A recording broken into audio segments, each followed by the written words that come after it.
So welcome to this week's episode of Thrive, your agency resource. I am really, really excited to have Leslie Peters on the show today, speaker, author, guide, all in the context of leadership development. We actually met at Owner Summit from Bureau of Digital back just a few weeks ago in New Orleans. So that was super fun. And I loved her talk and we chatted afterwards and I was like, you've got to come on the show. So Leslie, here you are. Thank you so much for joining me today. Thanks. I'm really excited to be here. So you talked about this a little bit in your keynote, but something that really resonated with me was that leadership isn't something you do, it's something you are. Right? So you talk about how you show up and really, why is that so much, do you think, on the minds of agency leaders? Yeah. So part of it is on the minds of agency leaders because they are the leaders, right? They're the bosses. And so I think that sometimes, particularly when maybe you didn't set out to be the boss, some people go in thinking, I'm going to be the boss. If you're a founder owner, you're sort of like, I started doing my thing and now there are all these people and I have to be the boss of all these people. Like, I didn't really sign on for that. Accidental management. Exactly. And so then I think you get in this mindset of, I have to do leadership today. Like I have to do the boss thing. What does it mean to do the boss thing? And we like make a list and we go do the boss things. And it's actually in a way simpler and more complex than that, which is as the agency owner and leader at the top of the org chart, like you have a lot of influence all the time. So every time you walk into a room, every time you lead a meeting, every time you make a comment, even people are like, ooh, paying really close attention. Yeah. And so you're leading all the time. So it's really someone you are. It's about how you show up and not something you do, because everything you do is leading, and that is just about you personally as much as anything else. Totally. And what I also hear you saying, like, as the undercurrent of that is it's actually a lot about self-awareness, because, you know, if every comment, everything that's coming out of your mouth, how you show up, when you leave, right? Like all of these things from all these different perspectives are essentially, you know, communicating something to that team, right? So like, what are you communicating? It's really being super self-aware of that. Exactly. And exactly to your point, you're always communicating. And so you can be intentional or unintentional about that. And the self-awareness is about being intentional about that. What does the fact that I, say to this person, if you always are, for example, reinforcing how quickly people get things done. Thank you for getting that done so quickly. People are going to just try to move fast, right? That's what they're going to do because that's what you've reinforced. If you are also reinforcing, I really appreciate that you took some time with that and were very thorough about it, then people have freedom to do both of those things. But if all you reinforce is how fast people get things done, people will just keep speeding up. And maybe that's what you want. That's fine. Again, there's an intentionality around it. Absolutely. And that's sort of like what you're talking about with the feeding into or rewarding or praising that quickness, right? It's also like unintentional culture development at the same time, right? Yes. It totally creates the narrative. I will often ask people sort of, what's the narrative? What do people talk about a lot? And if people are comparing the number of emails they have, right? Like I got 32 emails while we were sitting in this meeting. Well, I got 54 emails while we were sitting in this meeting. It's like a competition. Exactly. You've now created this competitive around how busy everyone is. Right. And that is actually not helpful, because then the winning, being successful, is about how busy you are and how many emails you got, as opposed to the thing you might really care about, the quality of the work or the amount of time you spent with a client or your capacity to sort of go deep on a project. And so again, one of the ways to think about this is to look for, what are the narratives? What do you hear people saying very frequently? Yeah, that's a great point. And I guess sort of ancillary to that, a lot of the work that I do is, you know, around scaling, or it's a component of what I do, or a lot of people who do leadership development or agency growth do that. So scaling, as you put it, it entails a lot of ambiguity, right? And that ambiguity then leads to the creation of a lot of fear among the team, fear among the leaders as well. Right. So why is it so important to be human at those inflection points? Nice. Thanks for the question. Yes. So what happens when we scale and grow is a lot of change. And we don't know what things are going to look like in the future, right? It's sort of, we used to be 6 people and now we're going to be 15 people. And that's really different. And as things change and the ambiguity increases, our level of personal risk increases as well. Right? Like I used to know the answer. I used to have this role. I knew the answer. I could get the A. I knew exactly what to do and I would do exactly that and feel really good about myself. And now I have to do something really different. And there's a different scale and a different level of accountability. And so now I'm really personally at risk, right? That's scary. I don't want to put myself out there because I might do something wrong. And so people start to then, like, our limbic brains kick in and we start to either fight or flight or freeze, which is like, people get really stuck. I had an agency owner say to me, why does everybody keep asking me for my permission? Why don't they just get their stuff done? And it's because they're scared. They're scared. It's because I want you to tell me that this is okay, because then I can do it. And that's why responding with that sense of humanness and really integrating that into the way that you lead says to people, it's going to be okay. Yeah. You can do this. You can take this risk. Nothing terrible is going to happen. Right. And then they start to build that muscle and they start to see how they can start to really, I call it brave participation. Like actually step in and participate in what's happening with a sense of courage that you don't get if your leader isn't sort of taking care of you at that level. Yeah, no, I love that. I'm definitely using that hashtag brave participation. Great. One of the things also that's kind of coming up for me as you're talking about it is I see such a parallel between how you're describing what the team is needing and raising a child, right? So in a lot of ways, the team members, if they're asking, like, is this okay? Am I doing it the right way? They're looking at you almost to like parent them in a way. So, if you are the type of leader who is encouraging and empowering of their bravery, as you put it, like that's incredibly important for the success of the company and the scalability of it as well. Absolutely. Because what happens is as the ambiguity increases, there's this inflection point that that happens when we start moving into things that are unfamiliar. Right. And so we make a choice at that moment, each of us. Am I going to just continue to do what I've always done and like secure myself in sort of familiar territory? Or am I going to really grow and expand and think differently about what's coming? Yeah. And the choice that we make right there is really important, because what happens is if we're in that new space, I now am not as competent or confident as I was in the work that I was doing. So that's gone. And I'm feeling very exposed. The first thing I will do is I will disconnect. I will disconnect from the leader. I will disconnect from others. You can see in a culture and in individuals when they're feeling that, because they will do one of a couple of things. They will either start to hoard the information because they don't want everyone to know that they don't know what's happening. Right. So they'll do that. Or they'll just abdicate. They'll just start saying, I don't know, ask so-and-so. And all the memos start to have like big CYA on them. I've got 15 people on this email because I'm totally covering my you-know-what, because I don't know if this is okay.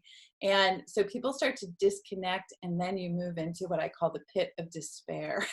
Because everyone just starts complaining and being mad and feeling exposed, and they find each other, and pretty soon you've sort of got this whole mess of people who are just whining and complaining and feeling bad. And that's a lot to clean up. Yes, it is. If Yes, you it can is. be human with people and help them feel okay in that ambiguity and start to show up, you don't have to clean up all of that other stuff later. Yeah, this is what you're saying is sort of preventative medicine from, needing to hire somebody like you or I. Exactly. So we actually want you guys to do this. Right, exactly. Or yes, like think about it now, get ready to do this so that we can come in and help you be even more successful as Right. opposed to trying to like clean everything up. Untangle. Yeah. Yes, Yeah. Untangle exactly. the bird's nest, as I like to Yeah. think Oh, about I it. like that. Yeah. So we're talking all about, what actually happens in these situations, but what are the perspectives or the skill sets that leaders really need in order to integrate this humanness that we're calling it? Yeah. So I think that your point about self-awareness is one of the most important first steps. Mm, Like just to know sort of a little bit about who you are, when you can show up in ways that when your natural default mode is a helpful thing and when it's not, mm-hmm. so that you can have some time to rethink if showing up as you would naturally show up maybe isn't the most helpful thing right now. So that self-awareness is the first thing. Um, Also being aware of your own values, which I define as just your decision about what's important to you in life. If you can be clear about that, you can start to see how those are showing up in your culture, Mm-hmm. either in a positive way or a negative way. So that's a really good piece of the self-awareness. The actual skill set, one of the things that I teach that is most valuable to people is just the idea of listening, like just sort of really deep listening to understand instead of listening to respond, Mm-hmm. and My not favorite phrase. yes, My exactly. favorite. Yeah. Yep, it's so important, and again, simple but not easy. And so I teach a coaching class, and one of my friends in the class said, he said, "Oh, I really have to tame the fixer." I said, "Yeah, that's a really good way to think about it. Like Yeah. not always fixing and solving, but actually just listening to what's happening." Yeah. Yeah, it's interesting because so many agency owners like start out as practitioners, right? So whether that's design, creative, strategy, what have you, Right. we're sort of hardwired, especially if we're founder slash owners. Mhm. Yeah. Um, we're hardwired to be that practitioner, to be that problem solver, to come up with the solutions and to fix the problems. So it is really hard to sort of like Mhm. unwire that, Yes. or maybe it's not so much an unwiring of it. Like, we don't want you to change who you are, because Right. that's a great skill set to have, to be able to problem Absolutely. solve, really, think quickly on your feet. Mhm. However, there is that pause, right? That pause of like, wait a minute, if I'm listening to someone as they're talking, a team member, a client, colleague, whoever it is, my business partner, if Mhm. I'm listening and I catch myself already formulating what I'm Yes. going to say, cut it off. Just pause. Exactly. Put Exactly. that over there. Right. We can always come back to it. It's still in your Right. head. But like being really present with that conversation so that you take the time to understand not only what they're saying, but also more of what is not being said. Exactly. My example of this is I taught this, and then I had another class with the same group a couple of weeks later, and this woman came back, and I call it epic listening. She came back Mm. and she said, "I got epic listening. I got it. I got it." I said, "Tell me what happened." She said, "Well, I was in my office and one of my direct reports came in and he was just flailing. Like he was like, they're not getting their stuff done and they're not getting their stuff done and we can't get our stuff done and this goal is ridiculous and all of these things." And she said, what I would have done before is as he was talking, I would have said, "Okay, I'll talk to them. I know it's hard." And I would have just been like solving all Yeah. through the Yeah. conversation. And she said, instead, I just listened. I just was fully present with him and I listened to what he said and he got done. And I said, "It sounds to me like you're really overwhelmed." And he sat down in the chair and he said, "I am so overwhelmed." And she said, "Okay, I don't want you to feel overwhelmed. Let's figure out what we can do." Yeah. So then they were actually getting at the real problem. Yeah. He was participating in the solution in a way that he wasn't when he was ranting and she was fixing. Right. And they were able to make some plans, and he left feeling better and more empowered and not so freaked out. And all the things we talked about with that ambiguity and change and challenge, like she really got him to a place where he could engage and bravely participate in what was Yeah. happening. That is So, such a perfect example, because it's not just about him feeling empowered, but she was holding space for him, right? And so look at all the positive things that you just mentioned. Like, he felt seen, heard, understood. He participated in the solution process. Yeah. You know, if there are some of you listening who you wonder, like, why can't my team just like do this themselves? Why can't they just take the initiative? It could be because they're fearful that they're not doing something right. It could be because their roles are maybe not defined really well, or what's expected of them isn't really defined very well. But if you want them to take an active role in the problem solving, sometimes it is just about empowering them. So that was a great example, because I'm sure that, you know, a lot of people, you know, have team members who come into their office like that all the time. Right, absolutely. I know. And I think it's the other thing is people are like, I don't have time for all of that. I just have to solve it. And I would say that that took less time than it took for her to be interrupting him the whole time he was talking, and then just her running off to solve things that weren't actually the problem. Right. So I would also challenge people to think about time and the things that you think, I don't have time for that. And just challenge yourself to think about how much time does it really take in comparison to the time it might take to clean something up or to rework something after the fact. Because often it is much more effective to listen and to pay attention and to coach and bring people to their own solutions. It may be more efficient to just give somebody the answer, but I think we really have to pay attention to that sense of effective versus efficient. Yeah, and again, the thing that comes up for me with that is, it's not just the time that it takes to have that conversation and whether you're solving the particular problem that that person comes in with, but ultimately what we want to do is we want to teach our people to fish, right? So like, for me, it's look at like the lifetime value of the time, right? Like, if you can help them to figure out, okay, well, once I recognize, like, yeah, I'm feeling really overwhelmed, let me try to figure this out on my own. What are the core issues? Now I don't necessarily have to come back into my boss's office for that solution. So like, lifetime value of the time that you're saving is a huge one.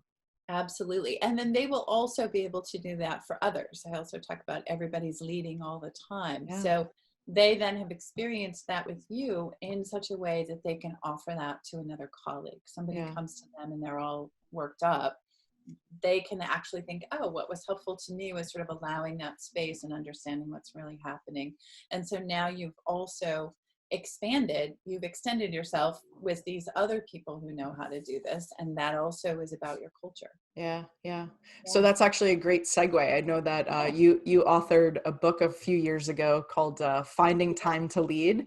So tell me a little bit about that, and then also where people can find that. Sure. So here, I have one. Sweet. Right here. Show it to you. It's called Finding Time to Lead. And I named it that because of this idea of sort of who you are is more important than what you do. So if you're like, I don't have time to do all that leadership stuff, actually you just need to do your own work and think about how you show up, and that is the leadership stuff. Right. And so finding time just becomes what you do. And so there are really specific practices in there. I talk about the listening in there. I talk about some of the values, deciding who you want to be and how you want to show up, and then some really specific ways of doing that. And it's really written for CEOs. It's applicable to everyone, but it's pretty specific to CEOs. So I think for owners, there might be a lot of really good information.